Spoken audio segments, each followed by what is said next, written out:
Airports are chaotic. Lines stretch for miles, passengers rush to their gates, and the sound of boarding calls never really stop. It's a constant blur of noise, stress, and exhaustion. But hidden behind frosted glass doors lies a completely different world, a place where time seems to slow down. The coffee's free, the seats are soft, and the noise of the terminal fades into silence. It's not first class, it's the airport lounge. Welcome back to A Brief History, a series where I take a look at some of the most influential airliners and airplanes in aviation history. In today's episode, I'm diving into something a little bit different, the prestigious and surprisingly complex history of airport lounges. In 1939, inside New York's brand new LaGuardia Airport, American Airlines quietly built something that didn't exist anywhere else in the world, a private room for travelers. At first glance, it didn't look like a revolution, just a converted press room with a few comfortable chairs, a bar, and some low lighting. But this small space would completely reshape how airlines thought about passenger experiences. This idea came from American's president, C.R. Smith. He wanted to reward the airline's most loyal and influential travelers, politicians, business executives, and celebrities with a place that felt exclusive. So he called it the Admirals Club, playing off the idea of passengers as commanders in the air. It wasn't a membership you could buy, it was invitation only. Back then, airports were nothing like the sprawling terminals we know today. Most passengers waited in open lobbies with hard benches and no air conditioning. So when you walked through that quiet door into American's private club, it felt like stepping into another world. There were newspapers, telephones, a bartender on duty, and maybe most importantly, peace and quiet. That sense of calm and exclusivity set a tone for decades to come. The Admirals Club wasn't just a lounge, it was a marketing masterstroke. It told travelers that flying American meant something, that you weren't just buying a seat, you were joining a club. This idea was so successful that Americans shortly opened a second Admirals Club at Washington National Airport, what we now know as DCA. But there was one problem. Virginia law at the time prohibited the sale of alcohol at the airport, so in classic C.R. Smith fashion, he simply stocked the bar with bottles from his own personal collection.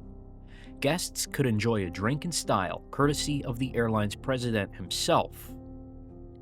The Admirals Club wasn't luxurious by today's standards, but it changed the way airlines saw their passengers. It turned travel into an experience worth paying for, and the airport into a part of the brand. In a way, it was the first step towards the entire modern ecosystem of premium travel. When the piston engines faded and jets took over, the world of flying changed drastically, and with it, the idea of waiting in an airport lounge changed too. In the late 1940s and into the 1950s, travel felt more like an event than just another trip. The terminal was your ground entrance, and the lounge became the backstage. Around 1952, Trans World Airlines opened the first of its Ambassadors Club lounges at Greater Pittsburgh Airport. That may sound like niche trivia, but this moment mattered. For TWA, the lounge was a way to say, this is not just travel, it's prestige. And so, as American's original Admirals Club set the tone in the 1930s, now the big carriers were scaling the model. Lounges weren't just for famous people, they were becoming part of the business travel ritual and part of an airline's identity. Airlines like Delta introduced their Crown Room, elevation for the business class travelers in the 1950s and 60s, long before the concept of loyalty programs and status had fully crystallized. The amenities grew too. What began as calm chairs and a quiet drink turned into dedicated business services, day passes for corporate travelers, bars that served cocktails to people en route to a meeting, not just to a destination. Suddenly, the lounge was part office, part club. And here's the thing. By the 1970s, those lounges were everywhere. If you were a frequent flyer, it almost became expected that your airline would offer one. The lounge transformed from an invitation-only perk into a core part of the airline's premium offering. It was the quiet room behind the hustle of the terminal, for those who traveled often enough to know the difference. Deregulation in 1978 blew the doors off the U.S. airline industry. Suddenly, fares and routes were a knife fight, and airlines needed new ways to keep you loyal. Lounges, once a nice extra, were about to become part of a much bigger machine. American Airlines made the first big move. On May 1, 1981, it launched AAdvantage, the modern mileage program that tied rewards to your flying and, increasingly, to your overall relationship with the airline. Within days, United rolled out Mileage Plus, and by the end of the year, Delta had its frequent flyer program, later renamed SkyMiles. This is the moment when loyalty stopped being a slogan and became the backbone of airlines. Miles changed everything about lounges. Instead of invitation-only clubs, airlines started using lounge access to retain and sort customers. Fly more, spend more, get the key to the quiet room. Status tiers and mileage balances became your passport to a better airport experience, and carriers leaned into that psychology hard. Then came the money rocket, co-branded credit cards.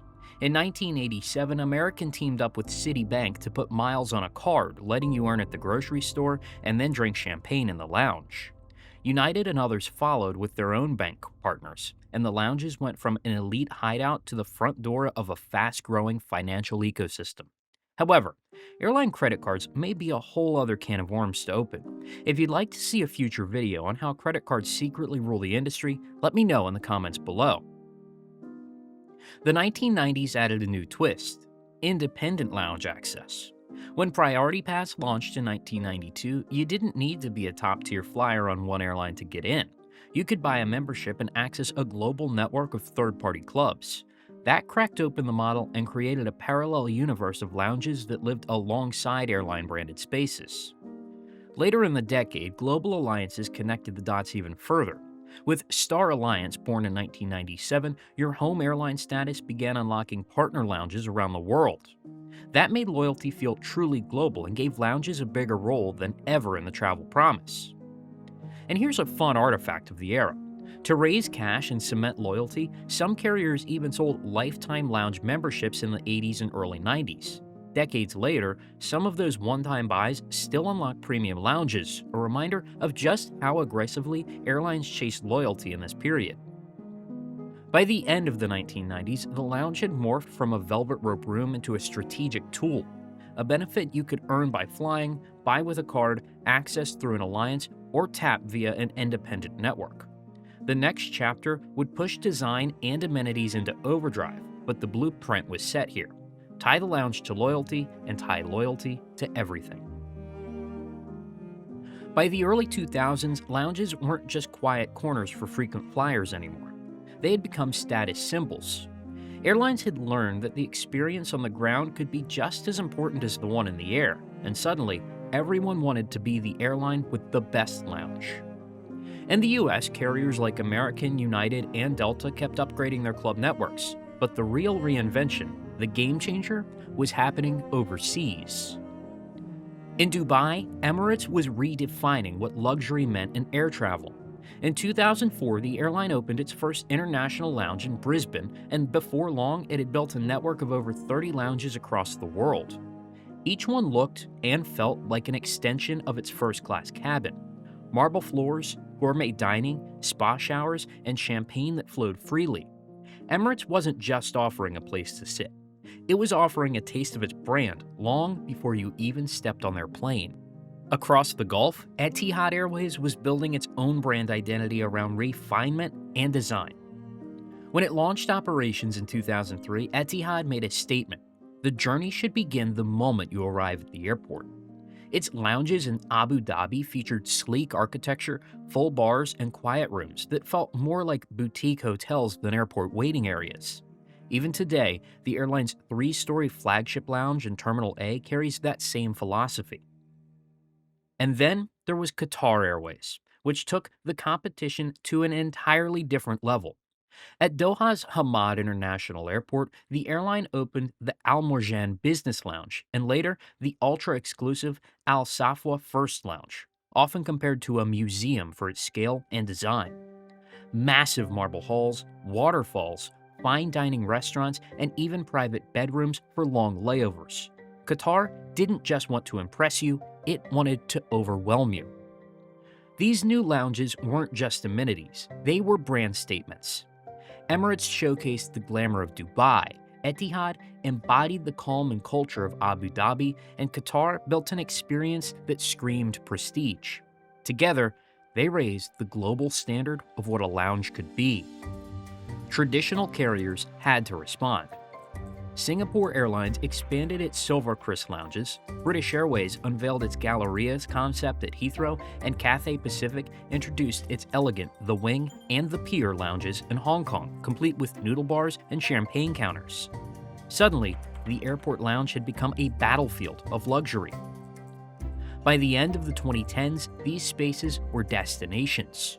Travelers started arriving at airports early on purpose just to enjoy them. For some, the lounge experience even rivaled the flight itself. In less than 2 decades, the airport lounge had gone from a quiet retreat to a full-scale expression of power, prestige, and hospitality. The airlines had found a new way to sell luxury, and the rest of the industry would soon discover the consequences. By the early 2020s, the lounge had become a victim of its own success. What was once a quiet retreat for the few had turned into a must-have perk for the many. The shift started quietly. Credit card companies realized that lounges sold luxury better than any billboard ever could. American Express launched its first Centurion Lounge in 2013, promising craft cocktails, hot meals, and modern design that rivaled even airline-run clubs. It was sleek, social media ready, and, for anyone with the Platinum card, completely accessible. But the idea caught on too well. Within a few years, these lounges were packed. Instead of a sanctuary from the airport, they were starting to feel like the airport itself. Travelers posted photos of long lines just to get in, of crowded seating areas, and of signs at the door politely saying, "temporarily at capacity." Delta's Sky Clubs became ground zero for the trend. Between the airline's own expansion and Amex access rules, lines stretched out into concourses at airports like Atlanta and JFK. It got to the point where Delta's CEO personally acknowledged that overcrowding had become a good problem to have. In 2023, the airline even announced major access restrictions, cutting entry for certain Amex tiers and limiting guest passes after widespread traveler backlash. American and United faced the same reality. Lounges that once hosted business travelers and frequent flyers were now packed with anyone holding the right card. Priority Pass memberships exploded too, bringing in travelers who didn't even fly on the airline that owned these lounges. Globally, the story was the same. Emirates and Qatar still held their premium reputation, but even they began tightening entry policies and refreshing designs to control flow. New players like Capital One Lounges and Chase Sapphire Lounges entered the market, blending upscale design with grab-and-go efficiency. The competition to attract premium travelers had become an arms race, not just in the air, but at every gate. At the same time, lounge design itself evolved to handle the crowds. Airlines and banks introduced smart entry systems, expanded seating zones, and experimented with digital reservation apps. In some lounges, you can now pre-book a seat or order food straight from your phone, the same way you might do at a restaurant. Yet, for all that technology, one thing was clear. The magic of the lounge had changed. What was once about exclusivity had turned into accessibility. The line outside the door had replaced the hush inside it.